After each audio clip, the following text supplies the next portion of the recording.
They go anywhere, anytime. But it's only authentic if it says members only right here. All new City TV Toronto T sweats and parachute pants.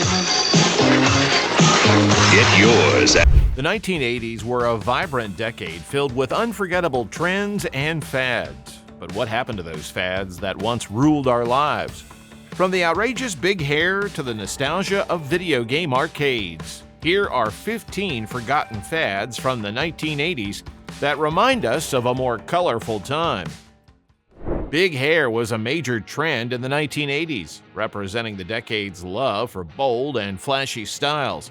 This look focused on creating as much volume as possible, with people using different methods and products to get the biggest hair they could.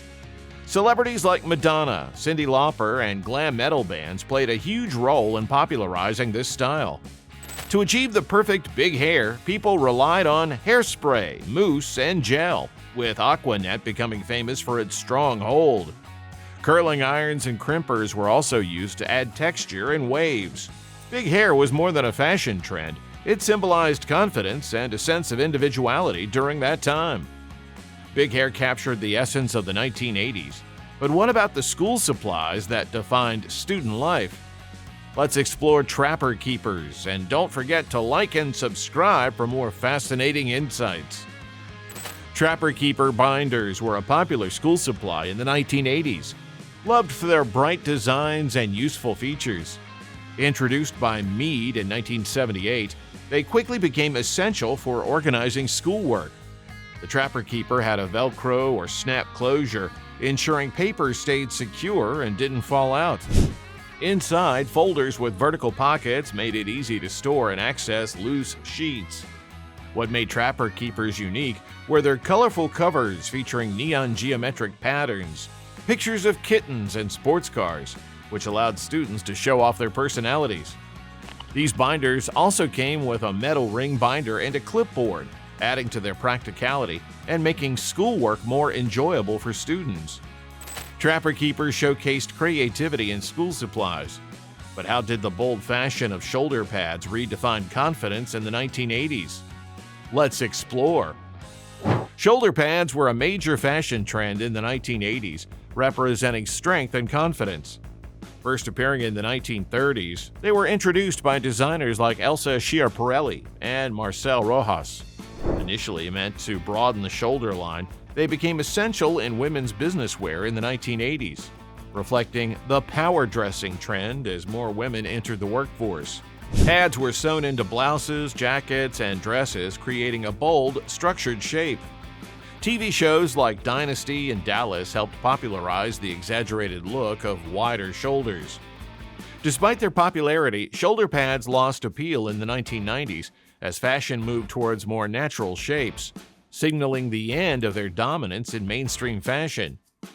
Shoulder pads defined the power dressing era of the 1980s, but what fragrance perfectly captured the innocence of that time? Let's explore the story behind Love's Baby Soft perfume. Love Cosmetics created this perfume to capture the innocence and sweetness of baby powder, making it an ideal scent for young preteens and teenagers in the 1980s. It came in a unique pink bottle with a white cap, representing its soft and gentle nature. The fragrance was a delicate mix of floral and powdery scents, including rose, jasmine, and musk, which gave it a light and fresh feel. The marketing focused on girls transitioning from childhood to adolescence, making the perfume a significant milestone for many. Advertisements showed young girls in soft focus images, highlighting the theme of youthful innocence and creating a sense of connection to this special time in their lives.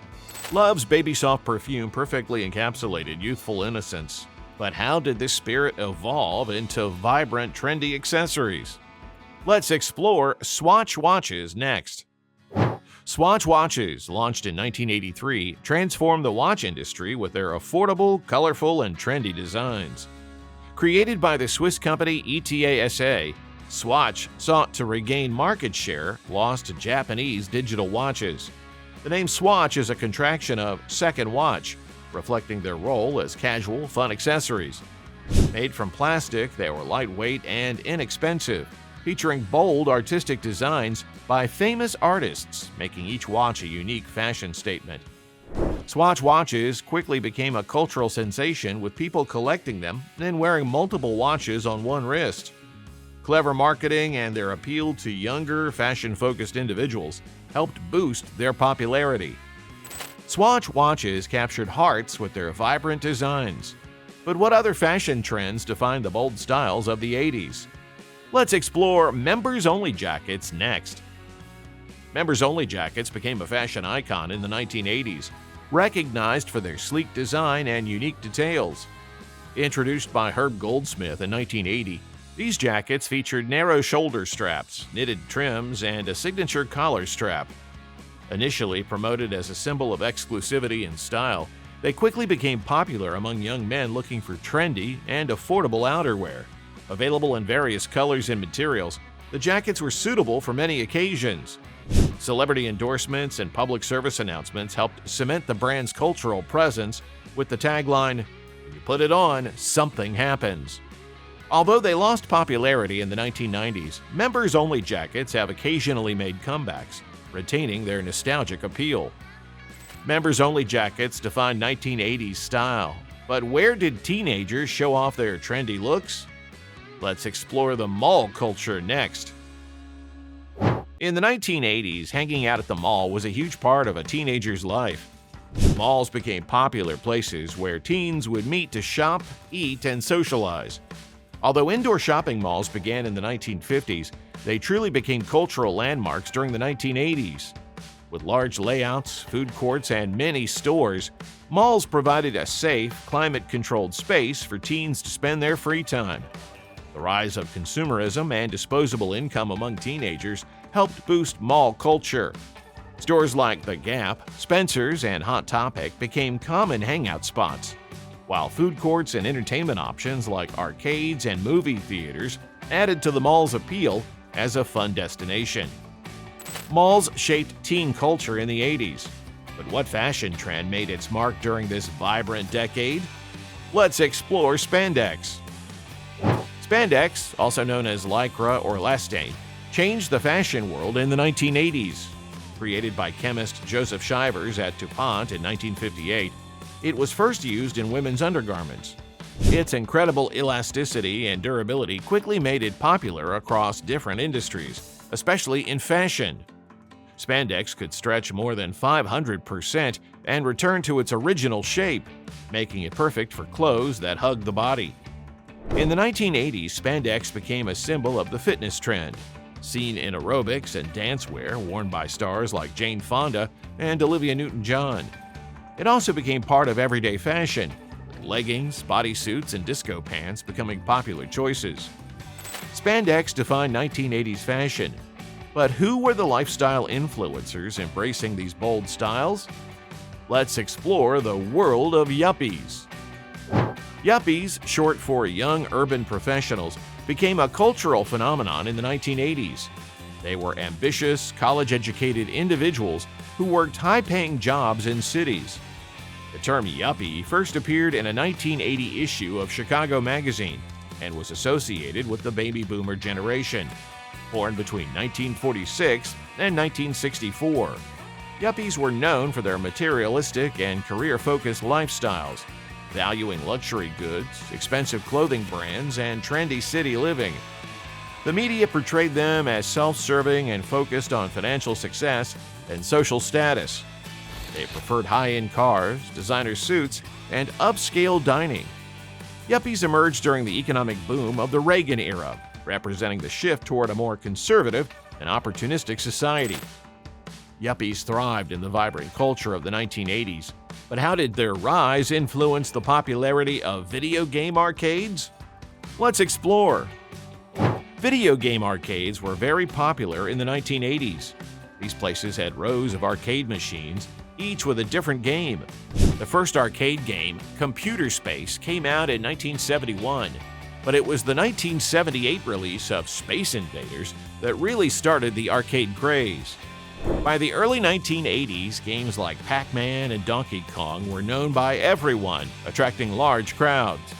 Arcades became favorite hangouts for teenagers and young adults, providing a place where players could compete for high scores. The games were easy to play, but hard to stop, with colorful graphics and catchy music. Titles like Galaga, Frogger, and Street Fighter became very popular. The golden age of arcades peaked in the 1980s, with locations in malls, restaurants, and grocery stores. Arcades thrived in the 80s decade, but did fashion keep up with the gaming craze? Let's explore the rise of parachute pants. Parachute pants were a key fashion item in the 1980s and were originally called flight pants. Made from lightweight and strong nylon, similar to parachute fabric, they were created for flexibility and durability. Breakdancers loved these pants because they could handle the tough movements of their dance routines. The name parachute pants comes from the use of ripstop nylon, which was also used in parachutes. The trend started in the early 1980s with brands like Bugle Boy leading the way. Parachute pants were tighter fitting around the waist, but looser in the lower half, had many zippers, and came in bright colors. They became a symbol of breakdancing culture and were popular in music videos and on the streets, peaking in popularity around the middle of the decade. Parachute pants defined 80s fashion. But how did music shape personal expression during that era? Let's explore mixtapes next. In the 1980s, making mixtapes was a popular hobby that let people create their own music collections. This process involved recording songs from vinyl records, radio, or other tapes onto a blank cassette. To do this, you needed a dual cassette deck or a boombox with recording features. Mixed tapes were personalized gifts that showed the creator's musical taste and care for the recipient. The history of mixtapes began in the 1970s, but they became very popular in the 1980s with the introduction of portable cassette players like the Walkman. They provided a way for people to share their feelings, connect with friends, and create the perfect music mix for any occasion. Making a mixtape required careful song selection and arrangement. Making mixtapes was all about personal expression through music. But what toy craze captured hearts in the 1980s? Stay tuned to explore together. Cabbage Patch Kids were one of the most famous toy crazes of the 1980s. These unique dolls, known for their soft bodies and special faces, were created by Xavier Roberts in 1978. Initially named Little People, they were renamed Cabbage Patch Kids when Coleco Industries began making them in 1982. Each doll came with a birth certificate and adoption papers, making it feel special to own one. Popularity of Cabbage Patch Kids soared in the early 1980s, creating a buying frenzy during the holiday season. Parents waited in long lines and even got into fights to buy these dolls for their kids. People loved their unique looks and the idea that each doll was adopted instead of simply bought. The Cabbage Patch Kids sparked a buying frenzy, but what fashion trend captured the rebellious spirit of the 1980s? Let's explore. Acid wash jeans were a major fashion trend in the 80s.